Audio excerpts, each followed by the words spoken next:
You are listening to This is Oklahoma, hosted by Mike Hearn, telling stories of Oklahomans and those that have made it their home.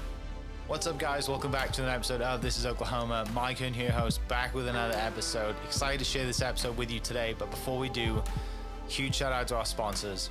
The Oklahoma Hall of Fame have been sharing Oklahoma's story through its people since 1927. For more information on the Oklahoma Hall of Fame, go to www.oklahomahof.com. And for daily updates, go to oklahomahof on Instagram and give them a follow. Our other sponsor today is the Chickasaw Nation. Now, the Chickasaw Nation have sponsored pretty much everything in Oklahoma. They're a huge supporter of Oklahoma. And it's an honor to have their name and their brand supporting this podcast. A huge shout out to Governor Anatobi for supporting this podcast. It really means a lot. This episode is brought to you by the Doghouse OKC. Recently, I have been in need of some doggy daycare for my two pups, and the Doghouse have come in clutch. The team over there are incredible. They've taken care of my two golden doodles, and so it's been an honor to partner with them on the podcast and share the love. Adding to that is the Doghouse, and so if you're in need of doggy daycare in the day or boarding overnight, they do grooming and other cool things too, but I've had a fantastic experience, and it's an honor and a privilege to share this with you too. So go to thedoghouseokc.com and follow them on Instagram at thedoghouseokc, and hopefully our pups will run into each other. What's up, guys? Welcome back to another episode of This is Oklahoma. Mike and here, host, back with another episode. We're down at Bedford's Camera today. Gives me great pleasure to introduce our guest today, the legend that is Mr. Jim Gardner, pilot Jim Gardner. Thanks for coming on the podcast. Well, thanks, Mike, for having me on here. Appreciate it. Happy retirement. Congratulations. Yes. 40 years. It was about time. About time. Yeah. Now, people who, tune into storm season know exactly who you are. But we're going to dive into the real story, dive into all of your background, how you end up getting in the seat of a helicopter. But as we like to do with the podcast, let's start from way back. So tell me a little bit about where you were born and raised. Well, I was born in Fairfax, Oklahoma. Mm-hmm. My dad had a ranch in Bartlesville, and that's where I was raised till I went to Barnstall, till the 4th grade.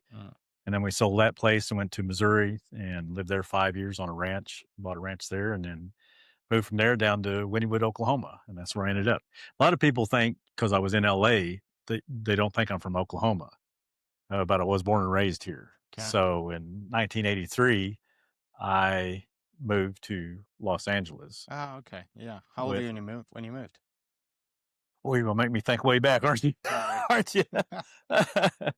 Well, I think I was around 28, 29, okay, around there. Yeah. And moved out there with my wife. She was a singer, and they would come out and watched her sing, and they wanted her to come out there. So I went out there, and it was people normally when they're kids, right, you're growing up, everybody's thinking, oh, what do I want to do in life? Yeah. Flying helicopters never crossed my mind at all. Being a pilot never crossed my mind. It was my dad. We showed horses, we raised horses, we rodeoed, and I loved baseball. And I got into baseball. I really thought that's what I was going to do. Yeah. But it didn't work out that way. So I ended up in Los Angeles in 1983.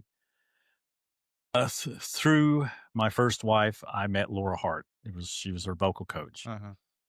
Fantastic lady. Things didn't work out between us, but I stayed with Laura. She kind of helped me out. And one day she asked me, said, "What would you like to do?"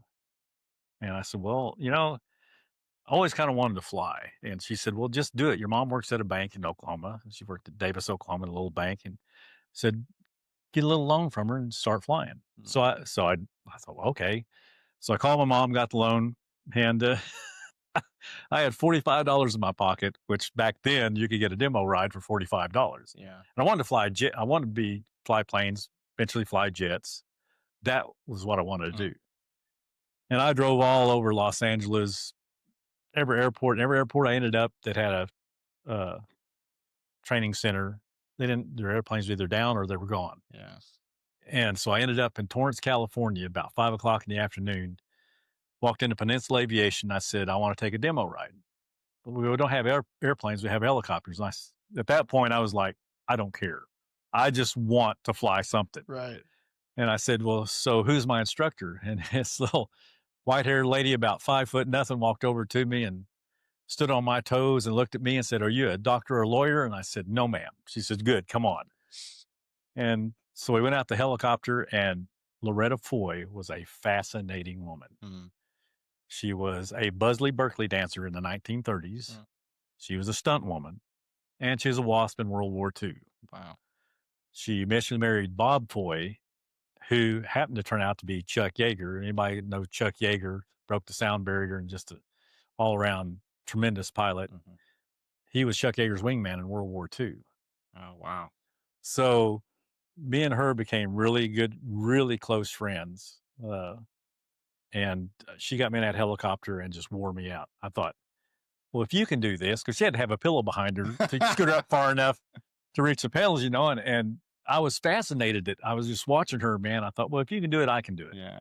So then I just stuck with helicopters, and eventually I flew, I think I got about 40 hours with her.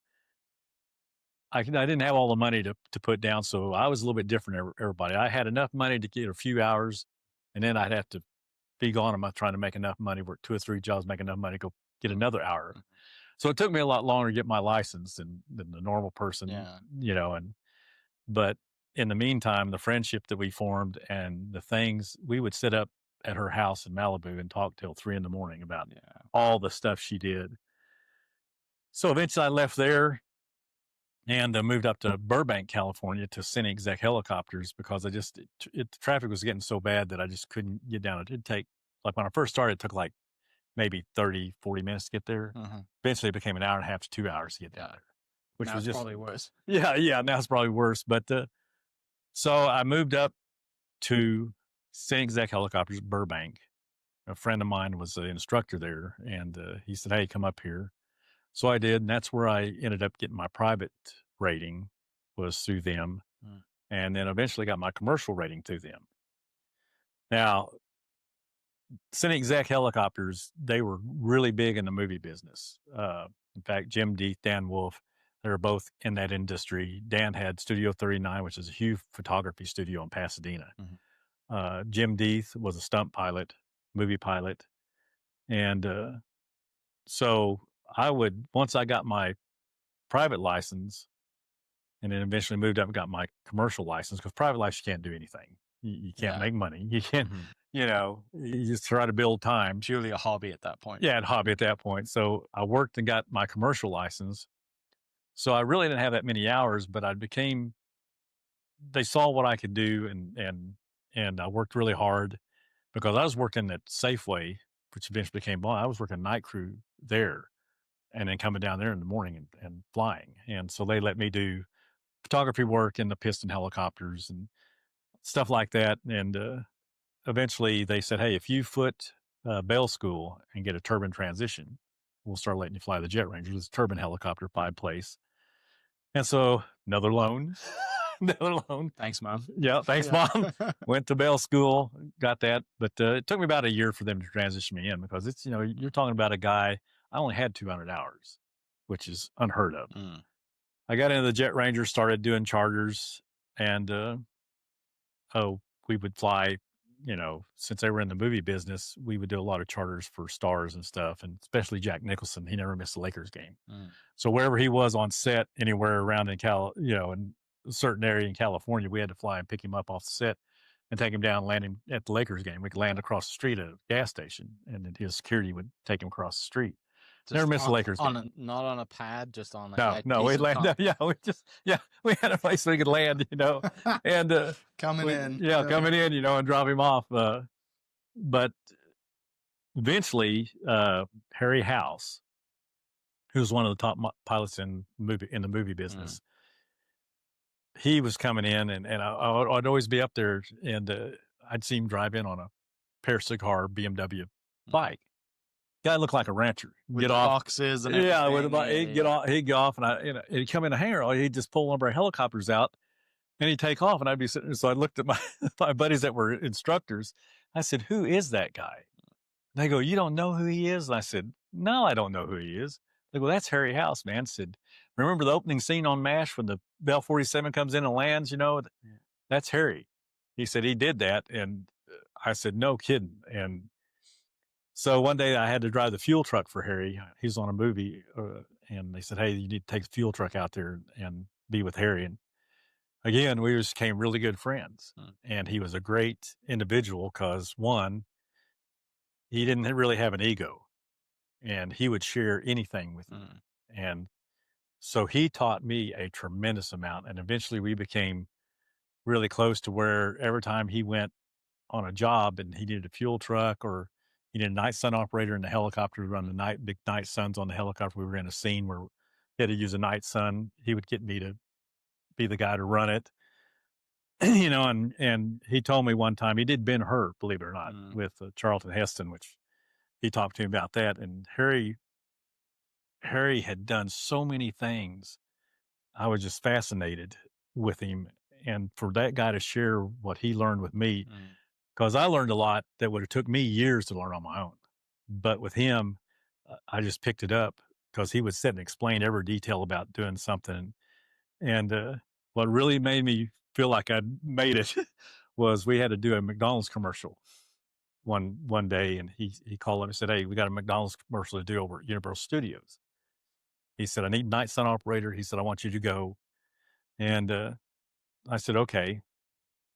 So we get out there and we're rigging the helicopter. They got the night sun on. We're rigging it, getting ready to take off. And Harry just stops. He talks to me. He says, in 23 years, he goes, I've never taken anybody with me. And he told me the story why. He said we was on Ben-Hur, and Ben-Hur set was like almost an hour and a half, 2 hours out where they were shooting back to Charlton Heston's house, because he would land at Charleston's house, pick him up, take him to the set. They'd shoot all day. He'd fly him, drop him back. And he said we were leaving one day, and this movie producer was just bugging the heck out of him. I need to go with you. I need to go with you because I need to get to LAX, And Harry goes, hey, I don't take anybody with me. And he said, I finally gave in, let the guy get in. And he said, we got to Charleston Heston's house, dropped him off. And the guy looked at me and said, I left the film back at the set. So they had to fly another hour and a half all the way back. And Harry had to pay for that helicopter because they didn't pay for that part. That come out of his pocket. So he said at that point, he said, I would not allow anybody to go with me. He said, you're the first guy that I've allowed in 23. So I thought, wow. Checking your pocket. Yeah, I know. I'm like, wow, that made me feel really good. But the crazy thing, Mike, out of this whole thing on that. So they're shooting the McDonald's commercial up at Universal Studios, and they got a house. It's on fire, and all these fire departments are coming in. They're fighting the fire. Harry was to fly around the house, sweep the house with a night sun, and everything. And so I get there, and we're talking, and they said, well, we don't want to pay him to run the night sun. We're going to get an electrician, to do it or whatever. Harry goes, okay. Well, if that's the case, he goes, I don't talk to anybody but this guy right here. And he points at me, and here I'm still young, man. And I'm like, whoa, okay. Yeah. So the first AD grabs me, walks me over and sets me down next to the director and on the camera. He said, you'll be sitting right here. He said, anything that guy tells you to do, tell Harry. I said, okay. So I had a radio. When I got done with that thing, I never thought about it because I remember sitting down. This guy had long blonde hair, young guy, but, and, I thought, they really didn't think nothing about it. It turns out to be James Cameron. Oh, wow. Yeah. That from, right. It's like, James Cameron. Yeah. It's like, and then he went on to make all those big hits, and I was just like, you're kidding me, that was years later when I found that out and stuff. So I learned a whole bunch from Harry. And so when Cine Exec, the two owners parted ways and came Wolf Air. But during that time, they got the Channel 9 contract, KCAL Channel 9 in Los Angeles. And they go, we need a morning pilot. They hired a pilot reporter, Rob Marshall, he came on flew to 2 to 10:30. He was a quote pilot reporter. I was getting to where I never wanted to do this. Yeah. It never crossed my mind because now I was thinking, I really like getting this movie gig, because I'd done a couple of things, and I thought, man, I really like this because basically it takes a lot of skill, and you're kind of creative, what they want to do. And I thought, I really like this. And they said, well, we need a morning pilot. to fly. So I got checked out in the A-Star because we were flying Airbus 350 A-Star. And so I said, okay, they give it to me, you know. So I'd come in at 6 and I'd fly till 2, and then Rob would come in. And that went on for a while. And, you know, of course, in that time, you know, it seems like all hell broke loose in Los Angeles. You know, we had the riots, you know, which was just seeing the world come to an end right in front of your eyes. Is just to see the breakdown of society in front of your eyes is something else. Yeah.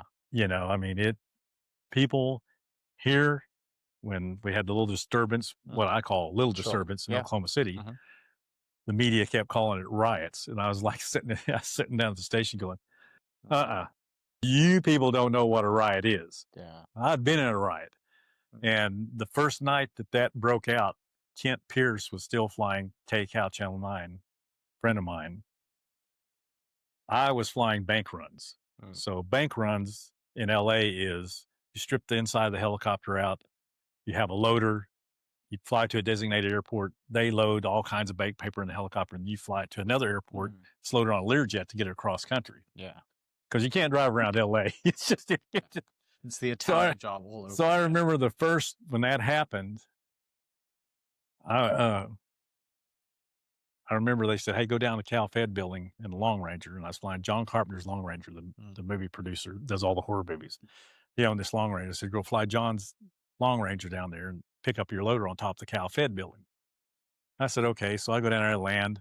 And I'm sitting there and I see this off-duty LAPD officer walking towards the helicopter, and he's got something over his shoulder, and he's carrying 2 ammo cans. You know, and I'm thinking, what in the world? You know, I'm still fairly young pilot. I mean, I was 30, but still I was young as far as a pilot, you know, hours and stuff. And he walks up, opens the door.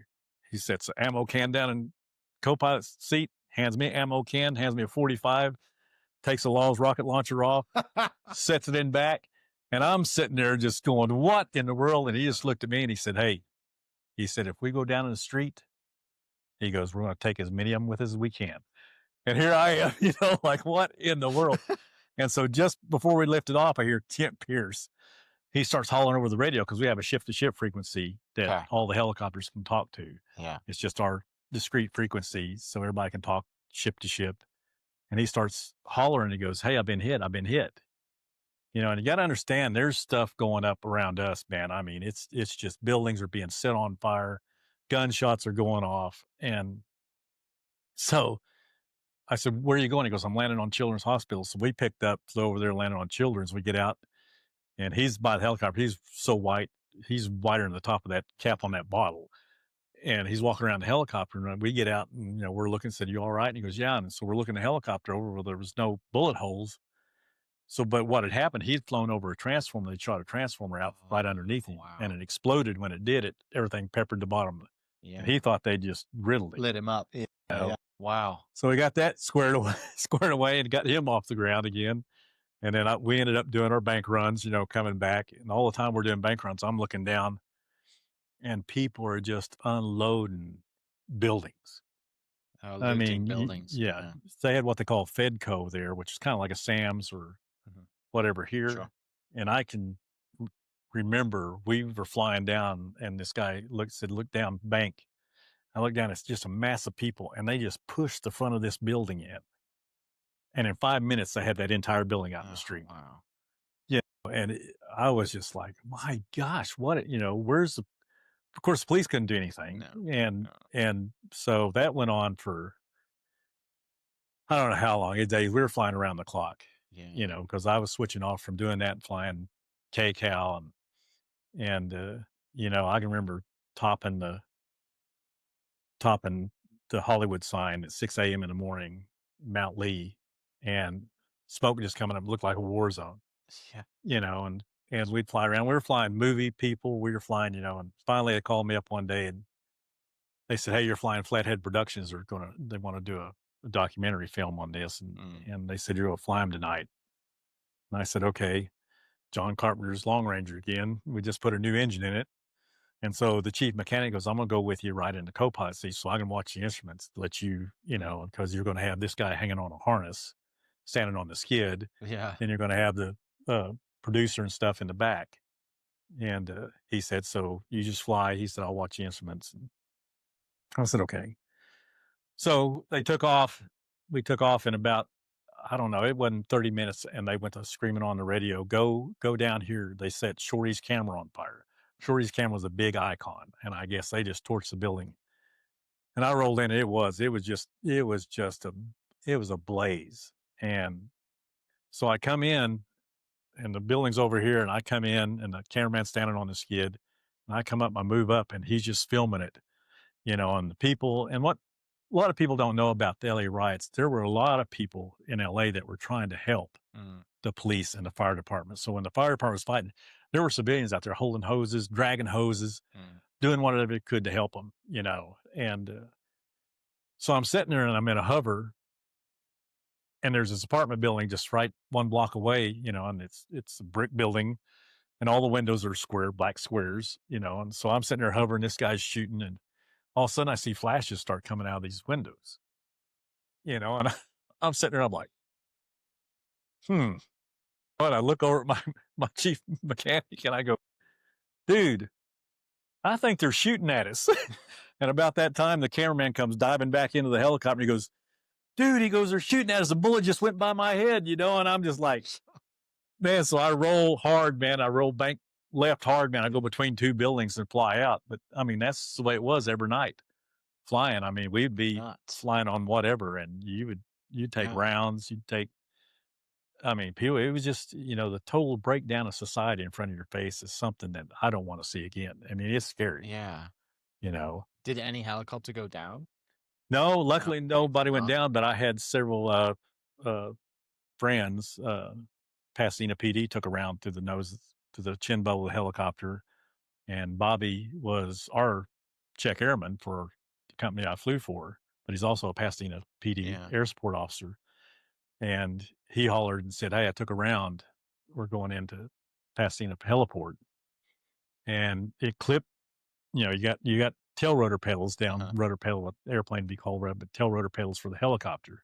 Came to the chin bowl, clipped the inside of this tail rotor pedal and went into the dash. Oh, wow. And they said if it had traveled and it would have hit him right on the chin, And so everybody was, it was just one of those things, we took around to the tail rotor and stuff and everything, Wow.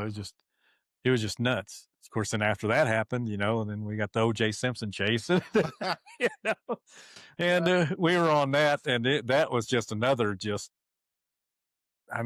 see people line the side of the freeways with signs and the overpasses with signs, and we're following the Bronco, and they're screaming, go OJ, go, and they're holding up signs, you're innocent, OJ, or this, just all kinds of stuff, and it's 55 miles an hour down the freeway, up to Brentwood. And it was just crazy. I mean, it got comical, really flying. It got, because we had, I don't know how many helicopters was around us. I think every station, people that could rent one and get a cameraman on board was flying it.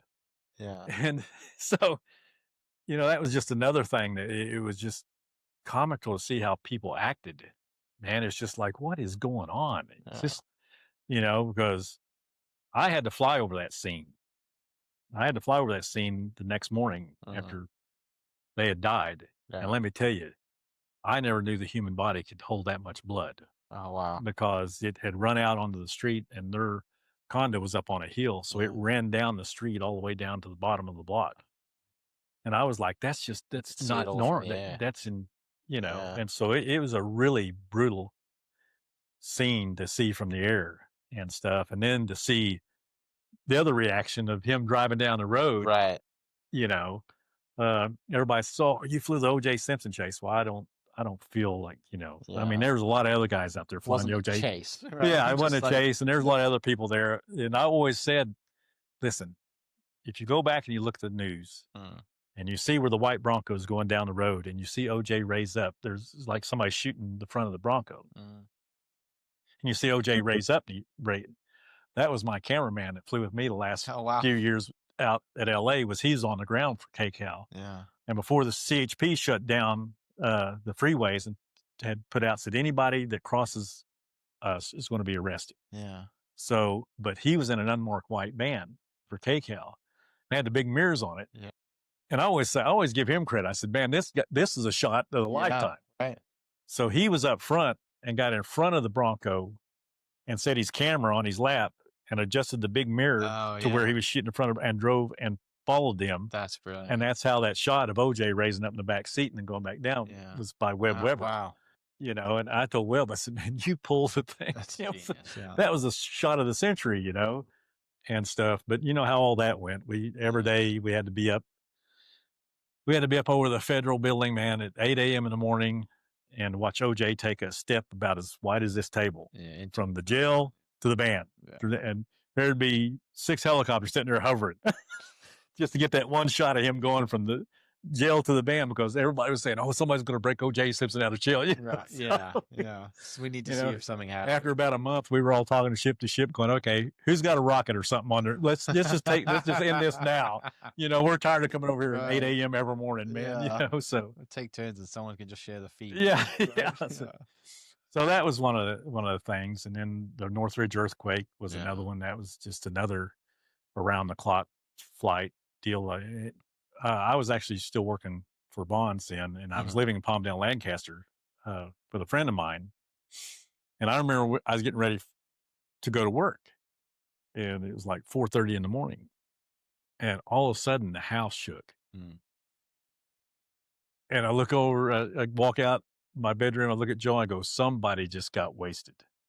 Because that was in Palmdale, Lancaster, and it shook hard, I thought. So I jumped in my car and I take off, and I was going to go down. The store I worked at was the flagship store in Valencia, California, Bond store.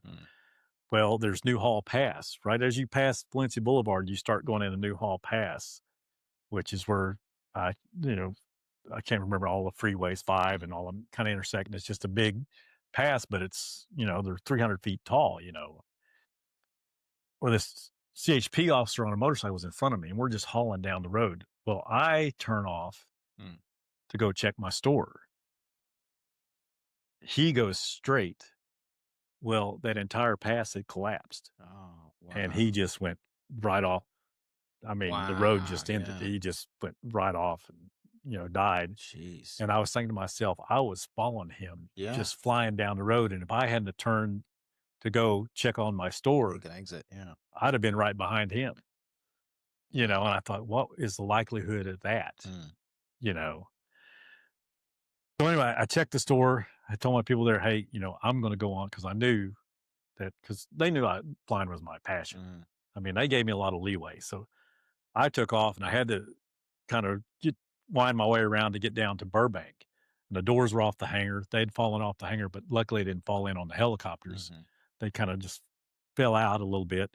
So we were pulling helicopters out, and then we just started flying, and we flew, man, I don't know how long, around the clock, man, just up and down. And we had 6 helicopters lined up on the flight line, and I'd land in a Long Ranger, and they'd say, hey, the A-Star's running over here. You got a film crew in that, pick it up. They want to go here.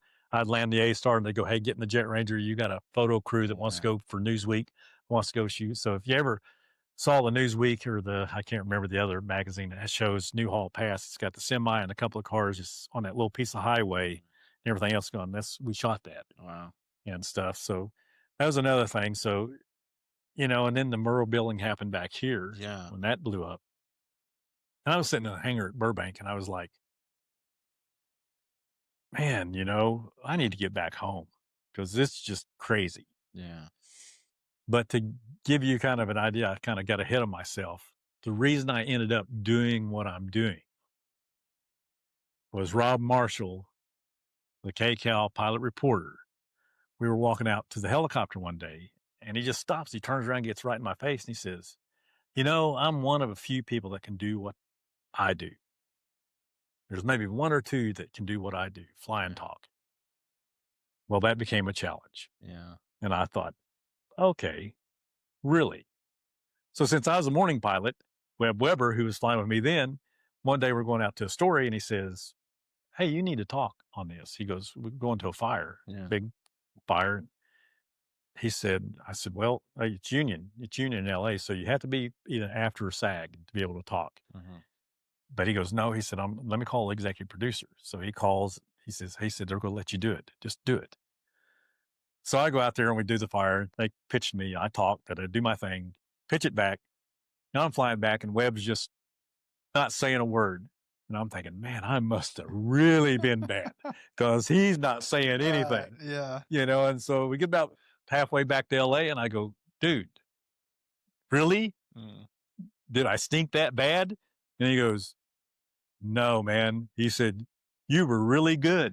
He goes, I said, so you thought I would fail, did you? Yeah, right. Yeah. He goes, I thought you'd fall flat on your face. He goes, dude, he said, it was really good.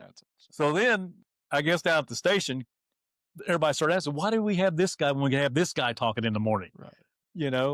He's a whole lot better than this guy. Job. Yeah. But because I did about 6 live shots, and then one of the cameramen turned me into the union. Oh, yeah. Yeah, he called me. Well, of course, he'd flown me before. He said, I didn't turn you in to keep you from doing what you're doing. I turned you in to force them to get you in the union. Yeah.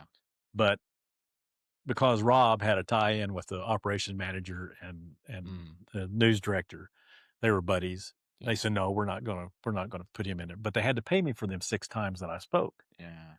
So they paid me for the 6 times that I spoke, which gave me enough money to get my after card and get in the union. Yeah. But then shortly after that, it was like, I got to get out of here. Yeah. It's just, man, it was just craziness, and I thought, well, I'll go back to Oklahoma. So I came back. I was at the hangar in Burbank, made 2 phone calls, and the second phone call, I landed a job at Channel 4. Yeah. And I thought it had to be divine intervention. So I bought a plane ticket that afternoon. I was on the plane coming back. And that's mid to late 90s? I came back in February 96. Okay. And came back and was sitting there, and across the seat from me coming back was Gary England and his cameraman. I was like, wow, that's... what are you doing here? Yeah. What are you doing? But they were filming Twister then. Oh, okay. So he'd been out and interviewed for Twister. Yeah. So he looked at me and he said, where are you going? I said, I'm going to Channel 4. He kind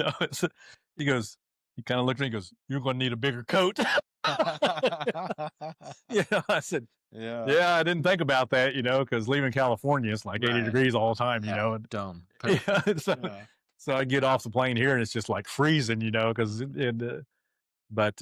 so I started flying there and of course, in May 3rd, 1999 happened. And I thought, why am I always in all these disasters, man? Yeah. It's just, I thought it was just following me around, but I spent 15 years there and it was good. It was good. And then about 2012, Channel 9 got me. And so I went over to Channel 9 and flew there, and it was, it's been a great career. Yeah. Even though it's 12 years of Channel 9. Yeah, 12 years of Channel 9. Years, yeah. So about 27 years as a pilot reporter in Oklahoma alone, and then the rest of the time out in Los Angeles. I started flying at 83, taking lessons and stuff. So I've got to meet a tremendous amount of people, some good, some bad. Sure. I can tell you some stories about some actors I flew that I wouldn't walk across the street to see their movie anymore. Yeah. But then there's other actors like Clint Eastwood who flew out of the same hangar that I did. And just a super person, man. Just, be sitting in the office and he'd come up and sit down and have a beer with you. Yeah. And it's like, wow, man, that's pretty cool. Jack Nicholson was Jack Nicholson. See him on the screen, that's the way Jack was in person. Clint Eastwood, you see him on the screen, that's kind of the way he was in person. Same demeanor, nothing fake about it. John Wayne, I got to meet him before he passed away. Same dude. And so I've got to meet a lot of people. I had a lot of experiences in that time. And I hate it that we get nominated for awards, Emmys, and OAB awards, and because it takes a disaster. Yeah. So I've always wondered, like, why can't we do something good and get recognized for it instead of having to be in a disaster, and get recognized for it? But I've been blessed. I mean, I've been pilot of the year for HAI, which at the time is the world's largest helicopter association. They gave me pilot of the year one year. I was pilot of the year for Bell helicopters because I flew Bell helicopters, and was pilot of the year for Bell in the NG category. And I've won 12 Emmys, and I've won 20-something OAB awards, on numerous other, but it's just like, that doesn't really mean anything. Chuck Yeager was a big, I just thought for a guy that, because he really didn't finish school, but he became, just because he worked hard and he was just, had a lot of common sense, was very intuitive, and you read his book and you're just, wow. I mean, they did stuff back then with a slide rule and a little bit of mathematics, and went, oh yeah, I think it'll work. Yeah. Go strap it on and go do it. Where now we have computer simulations, and because we did a lot of stuff for Boeing and everything out in Los Angeles. Mm-hmm. We had 2 Learjets that had the vector vision system, and we flew chase on like the YF-22, YF-23, like the C-17. We did a lot of stuff for them, and the F-18 we would fly on and film everything, and they would go back and they would study the films while they were developing these aircraft to see if anything was going on. So, got to do a lot of that, was really interesting. But it's Chuck was just, I was sitting in the hangar one day, and they come in and said, hey, Chuck Yeager's flying in. Said, you want to fly him over to Van Nuys? And I'm just sitting there going, I just read his book, and I'm like, this didn't just happen. Yeah, this is not real. This is not real. Yeah. But he was going to fly the Rose Bowl halftime show, and he used to name his P-51s in World War II. He'd always put his wife's name on the cowling, Glamorous Glennis. And so this guy had rebuilt a P-51 in North Carolina or South Carolina. I really can't remember, but I know it was North Carolina. Carolina somewhere. Yeah. But he had called Chuck and said, do you mind if I name this airplane Glamorous Glennis 3? And Chuck said, no, you can go ahead and do that. And so he did. And then it ended up that the Rose Bowl people got a hold of this guy and said, hey, if you fly that plane in here, we're going to have Chuck fly it for the halftime show. Oh, yeah. And so they brought it in and landed at Clay Lacy's, which was at Van Nuys. And, I'm sitting there going, no way, this is not happening. Because, even though it's a short flight, Burbank's here, Van Nuys is here, it's 5 miles from here to here. But he's landed at Burbank. And they said, you fly him over to Van Nuys, the P-51 there, the media's going to be there. It's going to be parked in front of Clay Lacy's. Just fly him over there and let him out. And, and of course, I'm just like, I can't even talk. Yeah. So he comes flying in. And the only thing I can remember about that guy is he's very personable, but the look in his eye, man, the guy just had it was like looking in an eagle's eye, man. He was so sharp, and of course that day, as all my luck goes, the Santa Anas are blowing almost 50 miles an hour.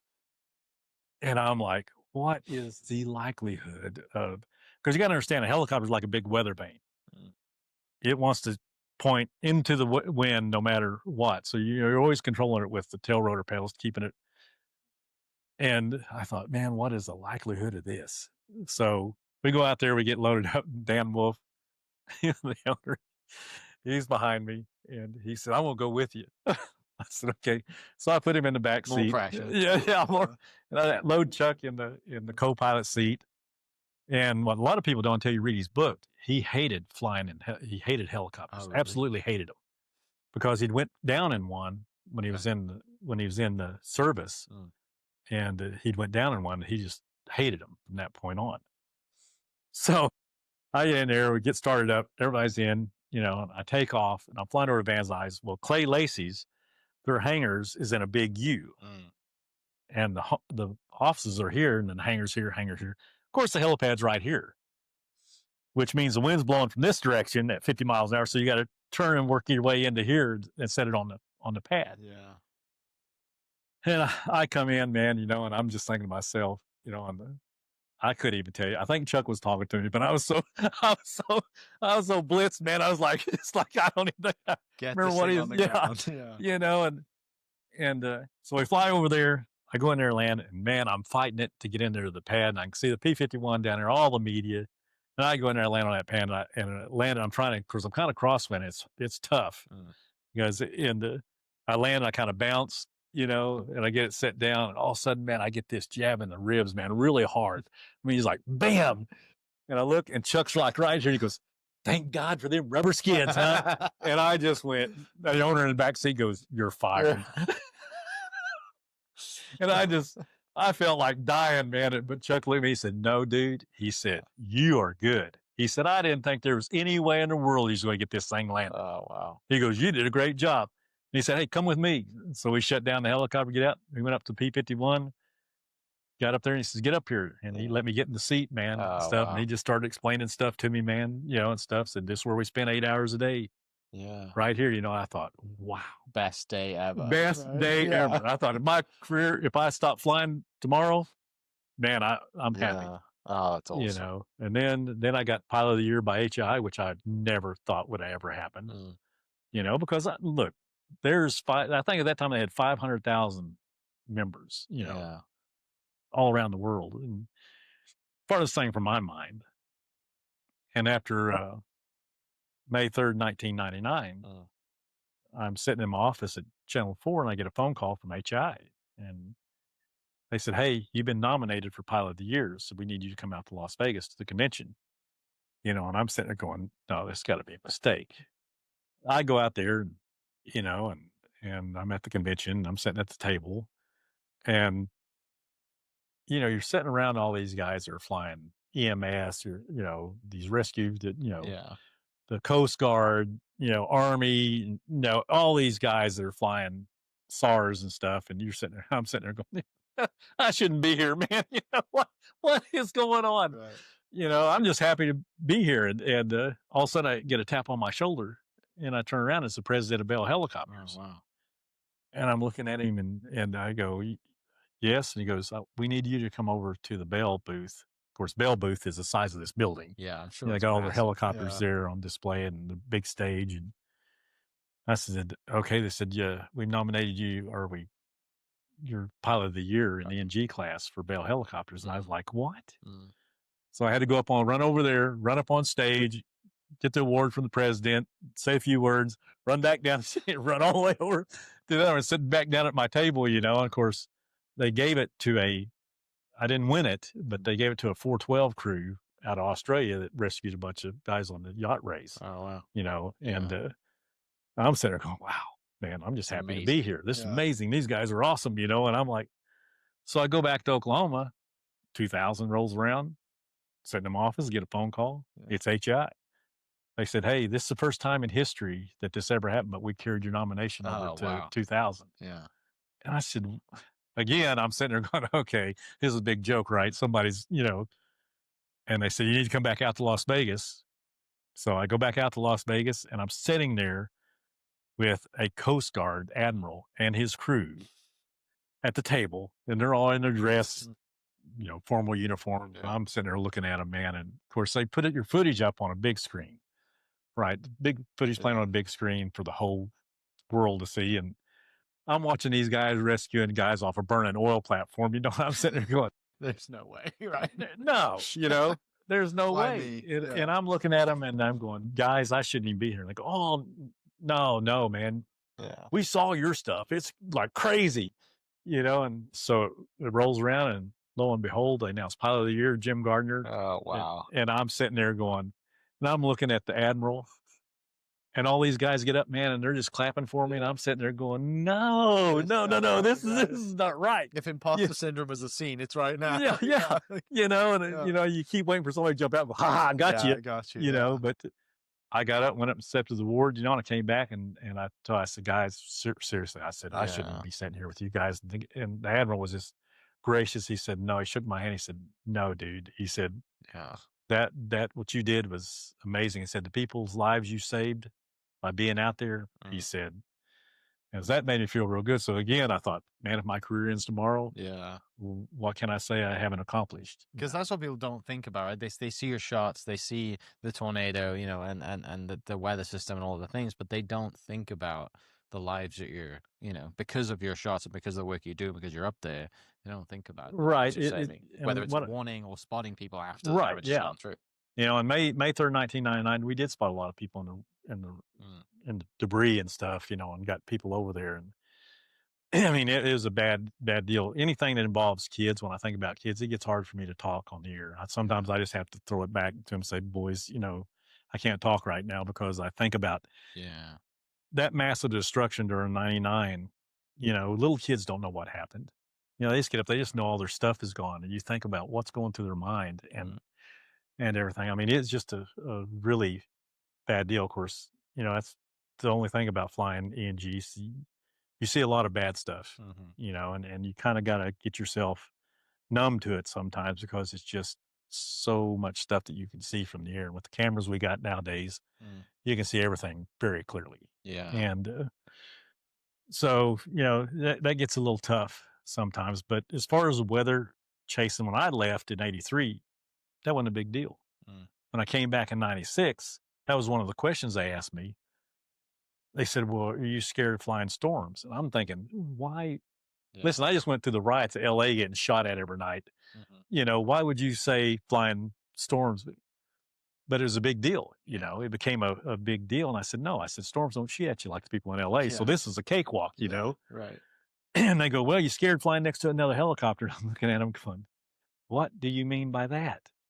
There's only me and 2 other helicopters in this entire state right now. Yeah. Sometimes I'd be on a story in LA, it'd be 13 helicopters flying a circle, and you're jockeying for position, or you're talking to one another, saying, hey, I'm backing up 5 feet because you're sitting right on his tail, and so I go, no, I think I got this covered, and so chasing storms, when I do talks to schools or classes, or what I tell people is, people are looking at a radar on the screen or watching somebody talk, the chief mirror talking, and you're looking at colors on a screen. And they can show you the hook, and the colors, and it doesn't really register until you pop a picture of from a helicopter or from the ground, storm trackers, and you see that thing going across the ground, tearing things up. Then it takes on a whole different meaning. A couple of years later, I chased down, because you got to get nominated for that Pilot of the Year at HI. So I always wondered, I wonder who nominated me. So I started digging and found out that the gentleman and his wife that nominated me for that worked at Tinker Air Force Base. And I found the guy's name and called him, and I said, hey, I just wanted to thank you for doing this. I said, you didn't have to do it. And he goes, no. He said, we were watching you on the air, and when you said you were at this point, I looked at my wife and said, we need to leave. And you were showing the pictures of that thing moving across the ground. He said, I knew we had to leave. He said, walked outside, and he said, your helicopter was just about right over there, and we were getting baseball-sized hail. Wow. And he said, we left and went to a shelter at the church or whatever, and their neighbor next door died. It came to there and wiped out. Wow. And he said, we lost our neighbor. Yeah. Because she got in the bathtub. Yeah. But that was one of the May 3rd, 1990. That's an underground tornado. You have to be underground because it's just wiping everything clean. And I had to do a BBC job. I think about a week after that, the BBC called me up and said, would you fly? We're having a reporter and or photographer flying over. Would you fly in the pad? And I said, okay. So I called a friend of mine on the Bell Service Center, Marcus Dunn, and I said, hey, can you get me a helicopter? And he said, yeah. And he said, I'll come out there with it and just because he's a mechanic also. And he said, I'll be there. So I picked him up. We flew the path and did a bunch of interviews. And I remember they got out and they said, hey, our office and our little trailer is at 44th and Sooner. I said, okay. And said, just come by there and pick your check up. So I take the helicopter back, put it up. Marcus gets me. I said, hey, drive down to 44th and Sooner. And we drove down there, and Mike, literally, I couldn't get out of the car. Oh. He pulled up there, and it's slabs. It's slabs as far as I can see, and tree stumps twisted off about this high above the ground. And I told him, I said, I can't get out. I said, could you go in there and get my check? Because I said, I can't get out of this car. I mean, it was just to see something to go through there and do that kind of destruction, man. and watching it, and then going down there and being on the ground. I said, no, I can't do that. So, it's a shame that, I mean, it's been a great career, but I've seen a lot of bad stuff, and seen a lot of good stuff too. But, at 40 years, I decided it was probably time to retire, and so it's been a good career. Yeah, you're right. It's, having the awards that you've had, the career you've had, unfortunately, it is disaster related, and there are obviously very bad circumstances that happen. But there is some humor in it, as some of the things that have happened, and you mentioned not being able to speak or saying things on the air. You also mentioned hail. You've taken some hail hits. Yes, I have. Live. Yeah. So let me kind of clarify that, because we were flying the Cole tornado. So it was getting dark, and it was getting pretty rowdy, and as you fly, so you get inflow going into the tornado, and that's the wind coming in sometimes from the southeast, and it is pushing you, and then get up like May 3rd, 1999, it was like 80 something miles an hour inflow going into that tornado. That's a big wind. Yeah. And so if you fly the helicopter like it should be, all trimmed out and everything, the cameraman's never going to get a shot. He's going to be shooting through the skids, or he's going to be something. I hate that. So sometimes you got to do cross controlling on the helicopter and get it kind of laid over on its side or tilted to where it's pulling away, but also it gives him a clear shot. And we were flying, and we're doing reports, and I told him, I said, get off of us. I said, I need to get some distance between us. And so I turn, I'm flying, and I'm about 3 miles from it, and I hear the first one hit. And I'm thinking, oh man, we're getting in hell. And I hear the first one hit, and then all of a sudden the whole windscreen blows out and hits me from this side, and came through and took my GPS off and hit me in the knee and bounced into the dash.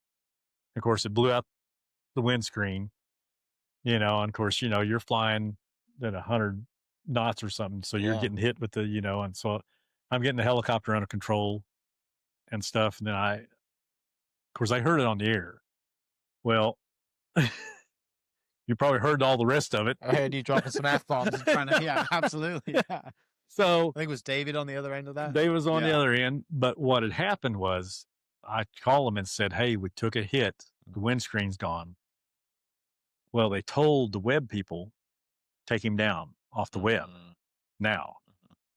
Well, they didn't.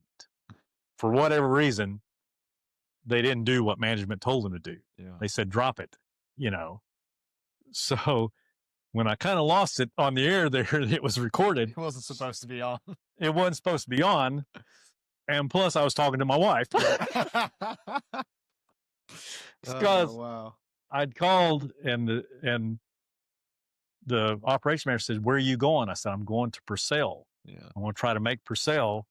Of course, the fastest I could go was 60, 70 miles an hour before the wind just got so bad that, and so I said, I'm going to Purcell. Well, I thought, my wife's, I know she's probably watching it because her sister and her husband's in from California, and they've never seen anything like this. So I figured, I'm sure they're watching it. So I thought, well, I'll call her. And of course, cell phone, everything is patched into my headset and stuff. So I called her, and I said, hey, I said, I'm okay. I took a hail hit. We're headed to Purcell. And she goes, oh, are you coming home?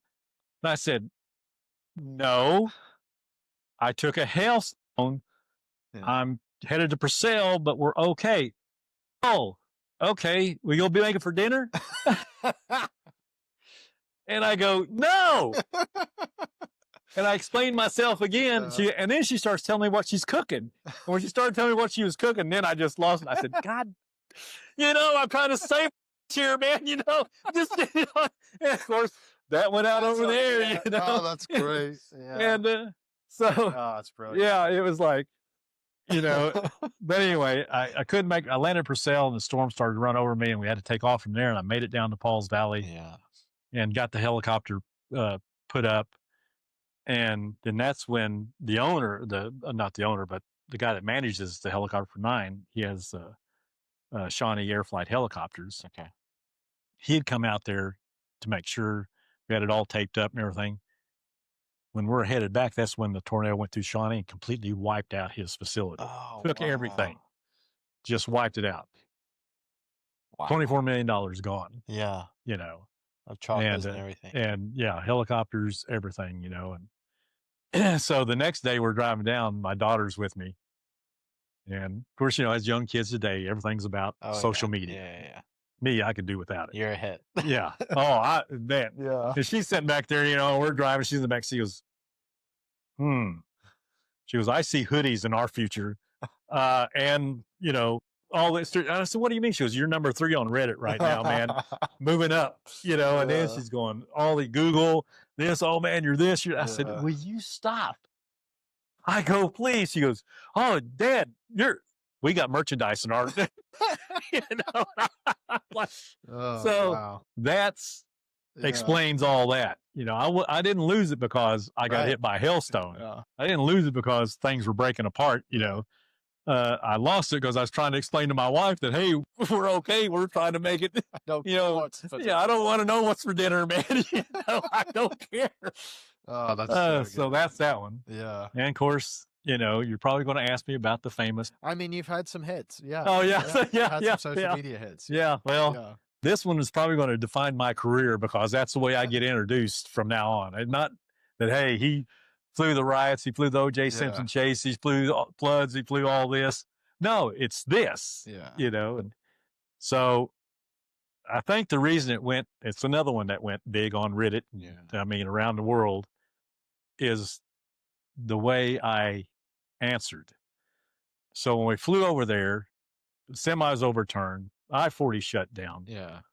There's silver things all over the road. A lot of product. Yeah, there's a lot of product. Certain all over the road. You know, and of course, when I get set up and the cameraman, and he's got his shot, and I'm getting ready to go on the air, and they're talking to me, I don't really pay attention to what he's shooting. I'm not looking at the monitor that much, and I'm not looking because I'm paying attention to see if anybody else is coming around me or whatever, and I talk, you know.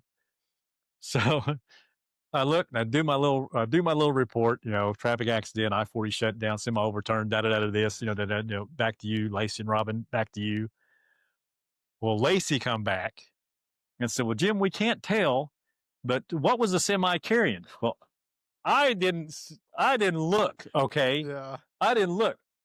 My answer was, well, I don't know, Lacey, but you could probably tell better than me.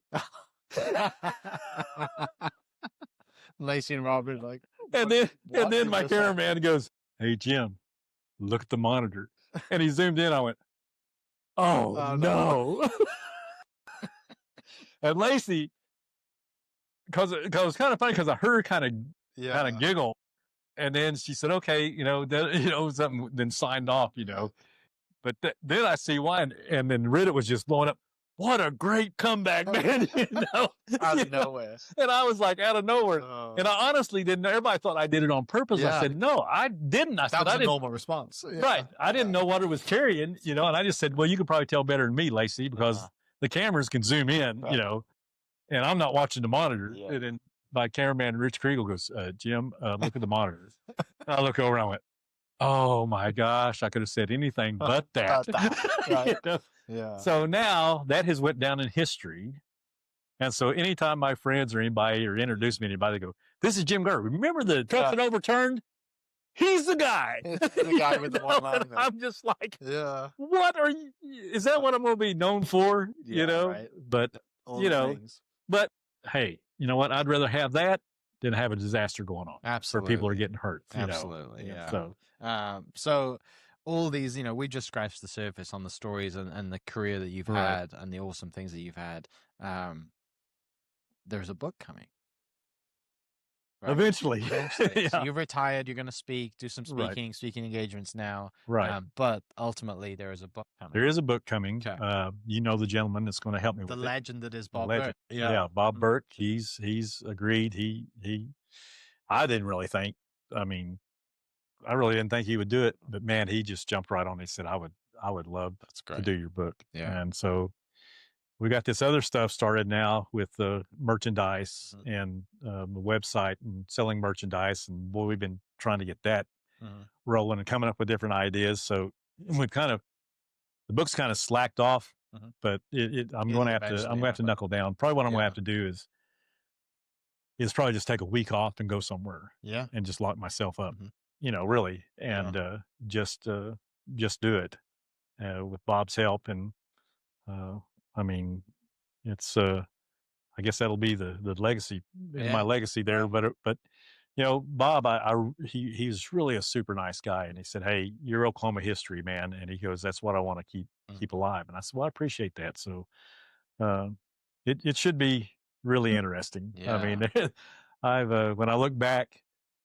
Bob says, always write down something, and I'll get to writing something, then I'll remember something. I'll go, oh man, that was a crazy day, or something that happened that was just off the wall. Yeah, and piece it together. Yeah, just piece it together. Talking of kind of, as you mentioned at the beginning, your Oklahoma history and being born and raised here and kind of having the Western influence in you, what does mom and dad think of your career, or did they think of your career? And from you growing up in the Western world and playing baseball as a kid to, later in your 30s, late 20s, 30s, flying helicopters and having the career and that you've had and the success that you've had. They're two totally separate avenues. Yeah. Well, I can tell you, and this being the book too, but me and my dad really didn't see eye to eye too well. I mean, he was a AQHA horse judge. He trained horses. We showed horses. We rodeoed. So he kind of wanted me to follow in his footsteps. Yeah. Me, I had other ideas. When I got the taste of baseball, I felt I was very good at it. In fact, I figured that's what I was going to do. And we just kind of had a falling out over that. And really, that's one reason why we left the ranch in Missouri and moved to Wynnewood, because Missouri had a really good baseball program where I was at. And I think he thought that if he got me out of that, that would go away. Yeah. So we moved to Wynnewood. Wynnewood didn't have a baseball program. I mean, and I tried to go down there. They tried to start one in the little town of Wynnewood, and I went out to practice just one time, and I went, this ain't going to work. So Paul's Valley up the road, which is bigger, they had an American Legion team. Of course, American Legion, is, I think, 16 to 19-year-olds or whatever. I was 15 years old, and I thought, well, I'm going to go up there and give it a shot. Well, I ended up making the American Legion team. So I played ball there. And I don't know, I played 1 year there, and me and my dad were having so I thought, yeah, maybe I ought to just do what he wants me to do. And I did. I dropped baseball and I started rodeoing, which was not a good move, because basically my life was turned upside down. Yeah. Partying, rodeo, just hell raising. And my mom was sick. So years later, she told me that. She goes, I was sick when you did that, and I said, well, I don't know. I said, I just felt the pressure, and I thought, well, try to mend things with him. And, the whole time I played baseball, he came to one game maybe. My mom was there every game. So years later, my mom, she was the only one that ever came out to Los Angeles to see me.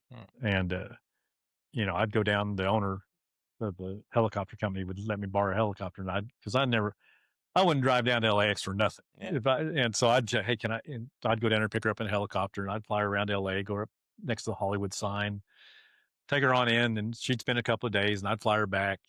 And so I asked her one time, I said, what is the deal? I said, where did I get this urge to fly? And she looked at me, she says, I always wanted to fly. She goes, that was one of my dreams. And she goes, I never got to do it. But she goes, I'm glad you did it. I said, well, I wondered where I got this from, because it once I did it, got a taste of it, man, I loved it. So that's how that all went. Yeah. Awesome. with my parents. And of course, they're both passed away now, and God bless them. But my dad instilled a lot of good qualities in me. I mean, he was a very honest man. He's a very strict man, very honest man. And I think part of it, one thing that I always remember was, you talk to people nowadays, you talk to young kids coming up, no matter what it is, in baseball, sports, flying, or whatever, they kind of have the attitude today now that they know everything. Sometimes it's hard to talk to them. I remember my dad, we'd be at a rodeo or roping, and he'd be talking to guys that are already world champions. They'd be in a circle talking. And he'd always have one young roper come up, enter that circle, and start trying to give his opinion. And it's like, okay, you're standing here with 5 world champions. Why would you go up there and start saying, hey, you need to do or something like this? So my dad, he always pulled me aside. He said, son, best advice I can give you is shut up and listen. He said, if you shut up and listen, he goes, you're going to learn a lot more than these people trying to, Yeah, absolutely. And so I did that. Even in flying, that's Harry House, Letta Foy, Jim Deeth, Dan Wolfe, all these other Learjet pilots that flew the movies. Jeff Sr. was our Learjet, right? He was a movie stunt pilot and did all kinds of stuff. And I would sit down for hours and they would just tell me stuff, and we would just talk, and I would just learn stuff from them. Yeah. That would take me years to learn on my own if I ever made it that far. But they were willing to give me the information. And I don't know how many times me and Harry be on a film job and be laying underneath the helicopter waiting for our call time, or in a motel room, and we'd talk till 3 or 4 in the morning, and he'd just be explaining all this stuff to me. Do this. If you're doing this, don't do this, and everything. I'm just taking it in, and stuff. So those people really kind of shaped me in the type of pilot I am now and was. And it was just shut up and listen, because you can learn so much, man, if you let these people talk to you. So that's what I try to instill young kids too, is like, just shut up and listen. You'll learn a lot, It's amazing. Great advice. Thank you so much for coming in. Thanks for sharing your story. Excited for you and Bob to partner, and with Jenny as well down at the Oklahoma Hall of Fame, partner on the book. Make that happen. You guys have a website, right? PilotJimGardner.com. Okay. We'll link that below. People can go to that, book you to come speak. Right. And everything about the book will be there whenever it's announced. But yeah, thanks so much for coming to the podcast. People listening. Yeah. Well, thank you, Mike. I really appreciate it. We'll catch you next episode. Cheers. Hope you guys enjoyed that great episode. Thank you so much for listening. As always, huge shout out to our sponsors, the Oklahoma Hall of Fame, sharing Oklahoma story through its people since 1927. For more information on the Oklahoma Hall of Fame, go to www.oklahomahof.com and follow them on Instagram for daily updates at OklahomaHOF. Our other sponsor, the Chickasaw Nation, amazing sponsor. They do amazing things for the state, and they're always sponsoring something in Oklahoma. They're a huge supporter of Oklahoma, and without their support, we wouldn't be able to do what we do. This episode is brought to you by the Doghouse OKC. Recently, I have been in need of some doggy daycare for my 2 pups, and the Doghouse have come in clutch. The team over there are incredible. They've taken care of my 2 golden doodles, and so it's been an honor to partner with them on the podcast and share the love. And adding to that is the Doghouse. And so if you're in need of doggy daycare in the day or boarding overnight, they do grooming and other cool things too, but I've had a fantastic experience, and it's an honor and a privilege to share this with you too. So go to thedogHouseOKC.com and follow them on Instagram at thedogHouseOKC, and hopefully our pups will run into each other. Thank you for listening. We are inspired by those around us and hope that you are too. Make sure you subscribe to this podcast on your favorite podcast platform and leave us a review so we can keep telling your stories. For more great Oklahoma content, follow This Is Oklahoma on Facebook and Instagram.